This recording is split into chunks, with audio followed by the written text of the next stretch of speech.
everyone, how are you today? I just have to share something with you.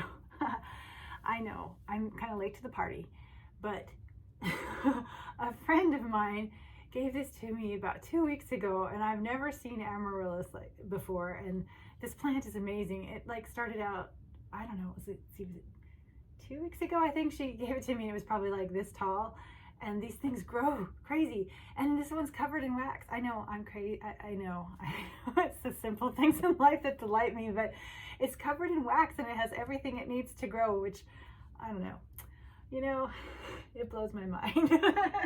Anyway, I love this thing. I just can't believe it. I can't believe how big it's gotten. So cool. All right, well, anyway, today we're going to look at how to make brushes and also how to use them to make this really cool stipple drawing. So I've always loved stipple, but to be honest, I don't have a lot of patience for repetitious tasks. So in real life, I tend to kind of shy away from like pen work that has to do with stippling. But I love the look of it. I love the look of it. So I thought, you know what? It's time to make a set of stipple brushes for Procreate. And I looked around first, but I couldn't find what I wanted. So I went to the work of making them myself, and I wanted to share the technique for how to make the brushes, but also how to use them in case that you'd like to make your own brushes. But if you don't want to make your own brushes, because it's a bit tedious, I'm not going to kid you, I do have a set available for purchase from my shop. And if you buy them from me, thank you so much. I appreciate your business. But again, you don't have to buy them. You can make them yourself, or even do something a little different if you want. But I just wanted to share how to do this whole thing. So let's go ahead and get started. All right, as we get set up here, we're going to start out with making our canvas a little bit, the workspace a little bit more workable here. So the first thing I'm going to do is come over to my wrench, and I'm going to tap Canvas, Drawing Guide, and Edit Drawing Guide. And I'm just going to draw the grid size all the way to the max, thickness max, opacity max. So I get a nice quadrant for my square canvas. And incidentally, my square canvas is a 12-inch by 12-inch canvas at 300 dpi. So that makes it a 3600 dpi by 3600 dpi square, which I just simply find best in terms of resolution for making brushes and stamps. When I'm satisfied with this, I'm just going to go ahead and tap done. Okay, and now my canvas is set up in terms of being able to help me gauge where my dots are and what I need to do. The next thing I'm going to do is set up my brush library here. So I'm going to be using the inking studio pen that comes native with the with Procreate out of the box, and I'm going to make sure that the size is set all the way to the max and the opacity is set all the way to the max. But I also want to create a new brush set. So what we're going to do is going to come all the way up here, whoops, to the top where you see the little plus sign. We're going to tap that plus sign, and we're going to create a new set of brushes, stipple brushes. Okay, and then I always find that it works a little better to move things into the stipple brushes if it's down a bit from the recent set right there. So we're going to hold that and just drag it down here. Okay, oops, I don't really want it right between my patterns there. We'll put it right there. Okay, and then the other thing I'm going to do to sort of prepare this brush set for having new brushes in it is I'm going to go to a set that's available on my site for free to my email subscribers called the Essential Starters. So inside the Essential Starters are all the different brush types, or at least several different brush types that you can make. And one of them is the texture starter. So we're going to tap that and slide it gently over and duplicate it.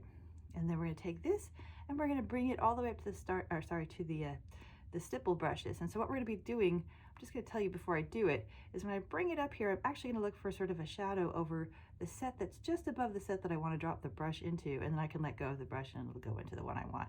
So here we go. We're just going to grab it, drag it, look for that shadow, and drop. And now it should be in my stipple brushes. Perfect. Okay, and then I'm going to go ahead and create a duplicate.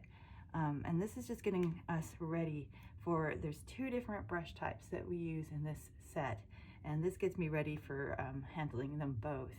Okay, so now we're really ready to walk through the patterns just so you can see the different densities of the various brushes that I made. So there's really 6 different patterns that I created for this brush set. So let's go ahead and take a look there.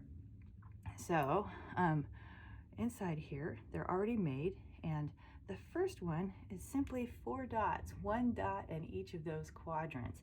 And the thing to notice here is that the dots are not necessarily the same size, but I didn't actually, you know, intend that one way or another. I just allowed for it because I wanted to have more of a hand-done organic look. I don't want it to be too perfect or machined looking. So the sizes are slightly different, and also they're not completely round always, which is kind of what happens when you're putting a pen to paper to do stippling by hand with actual ink and actual paper. So I wanted to really capture that, so I'm not too worried about how it looks. I just wanted them to be set to the same size with my inking brush if possible. Okay, and let's just go back and select that inking brush again. So there we go. All right, so the next pattern sort of builds on this one, and we add in about 4 dots thereabouts to each of the quadrants. So that increases our dot count to, let's see, I think it's 18 dots here for this second pattern here. And also, just to point out, these are so open, the previous one and this one are so open that I really didn't need to worry about like dots kind of grouping up and making some sort of a weird seam on this pattern. So far so good. I haven't had to do anything special, just kind of lay down the dots in a very open pattern. All right, so once again, the third pattern builds on this pattern just by adding more dots. Now, this comes out to about 16 dots per quadrant. So you can see it's sort of increasing here. We start out with 4, then for each of them we had 4 dots total in the whole canvas, and then we had about 4 dots next in each of the quadrants, and now we have about 16 dots in each of the quadrants. So it's building up pretty quickly in terms of its density. Okay, so but how do we go from here to the next pattern, which is quite a bit denser? Let's take a look at this. We're going to turn off all of these, which are building on each other. This one is made just slightly differently because it becomes really tedious to start adding so many dots per quadrant. So we try to, you know, maximize our effort a little bit. And in just a moment, I will show you how to go from that third pattern to this fourth pattern. And how we do that is how we then go also from the fourth to the fifth and the fifth to the sixth pattern. So anyway, this is our fourth pattern, and this is the level of density here. And you can see it's really starting to increase quite a bit. Okay, and then we have more crowded dots. And I did not count the dots on here because I lose patience with repetitious tasks, as I mentioned. So, but you can see it's a lot of dots. All right, and so finally when we get to the last one, this is the level of density for the last brush. Now, just to let you know, I actually did take this pattern and make a 7th pattern out of it when I was testing, and that just turned out to be a little too much. It didn't work out. It actually made kind of a solid pattern in the end. So I stopped here when it came to making the brushes. I thought that was sufficient. Okay, so making the brushes, how do we go about doing that?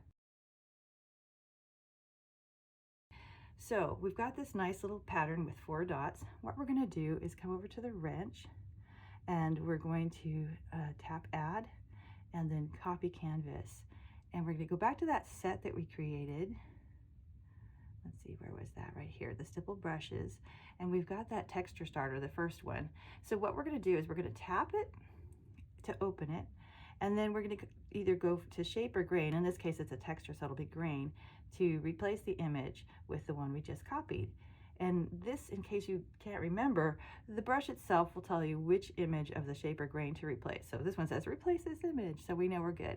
So we're going to tap edit, import, and paste. Okay, now this came in great. It came in as a black background with the dots being white, and that's what we want because that's where the color will lay down when we're using this pattern. However, sometimes it comes in like this. If it comes in like this, that's okay. Just use 2 fingers and tap, and it will invert it. So that's what you want.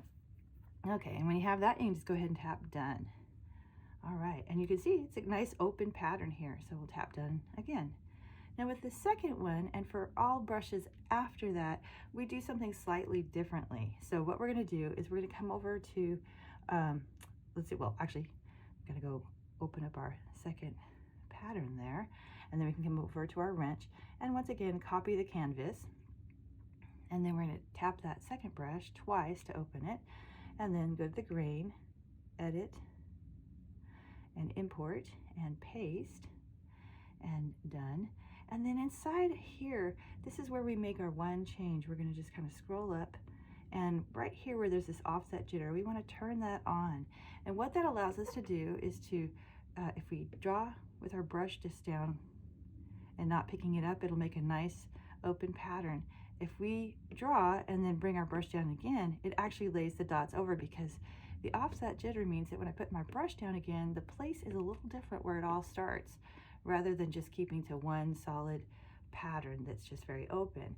It's that same pattern, just slightly moved.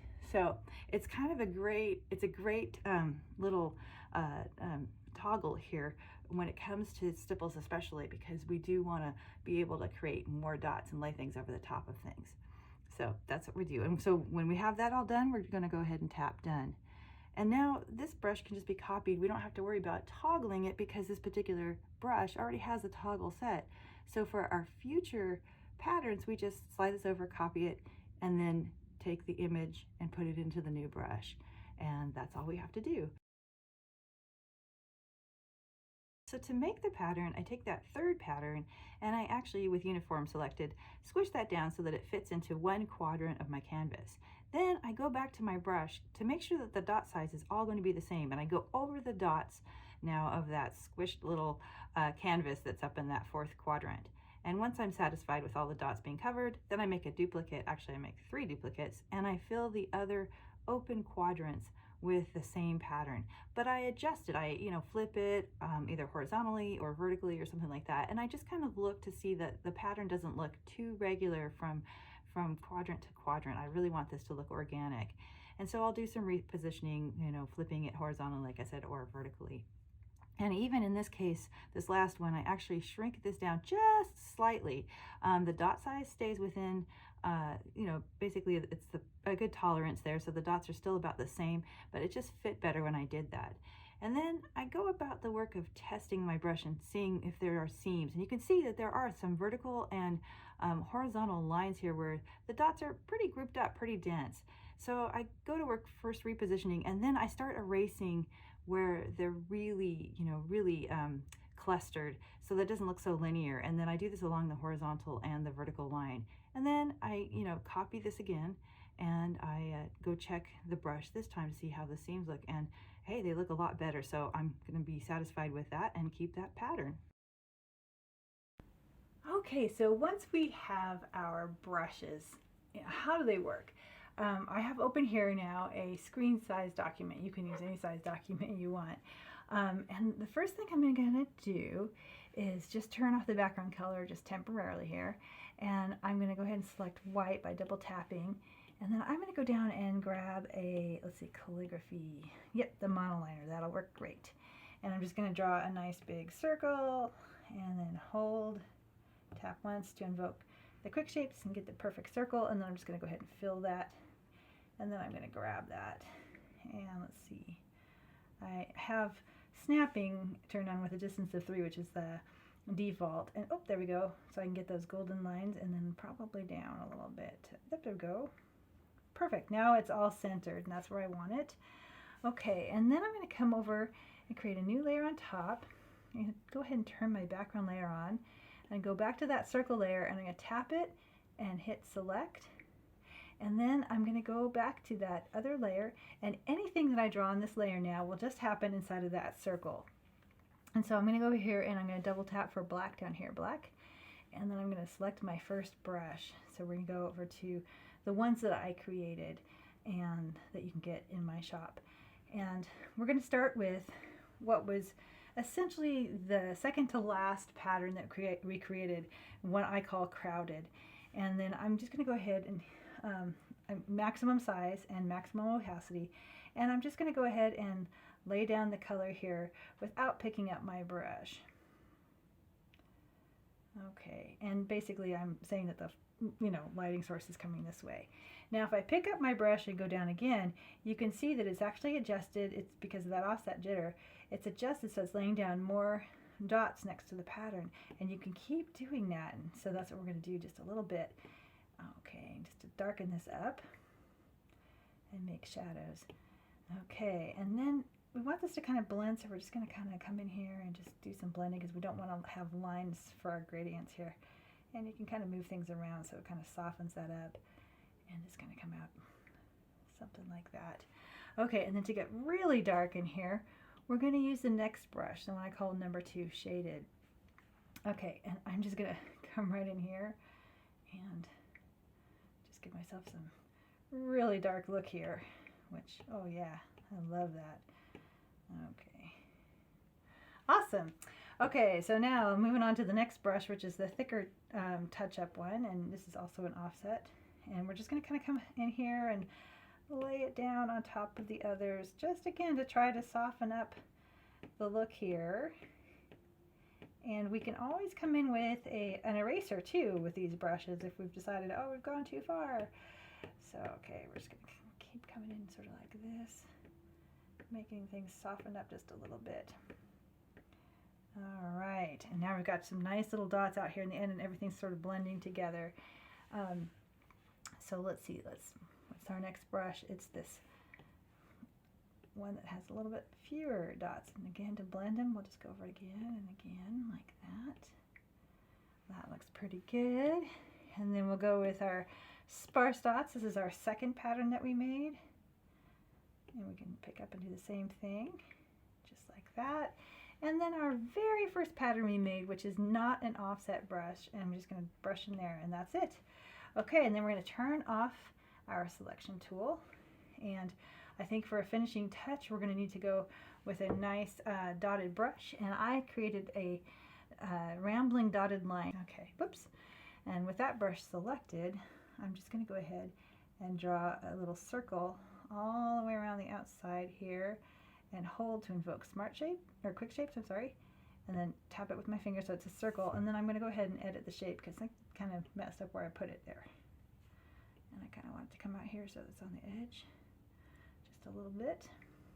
Okay, that looks pretty good, and that is done. And the cool thing about doing this technique, the stippling, digitally, is it takes you, I don't know, just a few minutes here to get this whole thing done. If I had done this by hand, this would take hours, just every single dot made by a pen. Now, there is something to be said for that process that takes a while. It can be very cathartic and really cool, but as for me, I'm just not quite so patient with such repetition. So this method works a little bit better for me. So to each his own, right? Anyway, I hope you've enjoyed this tutorial and both how to make the stipple brushes and also how to use them. And also, I hope that your day is amazing. Take care, everyone.